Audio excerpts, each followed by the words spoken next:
Tell me your top 3 rappers of all time.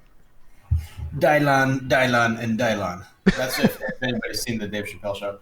No, Tupac was for me the number one rapper. I think just because of when I was born and what I was listening to when I was a teenager, where I was in my life, and being from the West Coast, obviously Yeah. the West Side rides the night. So I would say Tupac was number one. I would say collectively, I really like the Wu-Tang Clan, even though they're an East Coast group or whatever.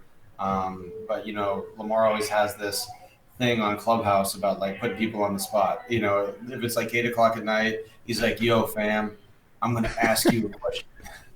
Who are your favorite 3 rappers of all time?" And I'm like, RZA, the Reza. RZA's number 3 for you? Yeah.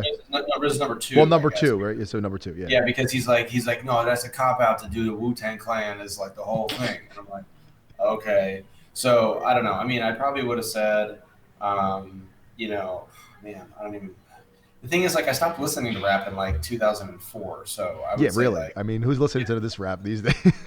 the rap today is terrible. So it's just, I agree. sorry. Yeah. But I would probably put Lil Wayne as number 3 just because he puts so Wow. much stuff.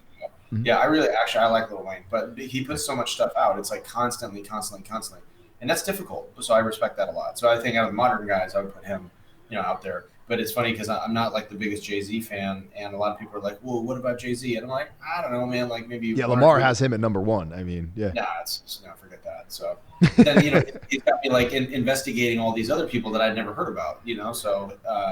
So I'm doing some research on Black Thought now. Like that's the guy that I'm like digging into to see if I can really jive with his stuff. So thanks, Lamar. Appreciate the cultural.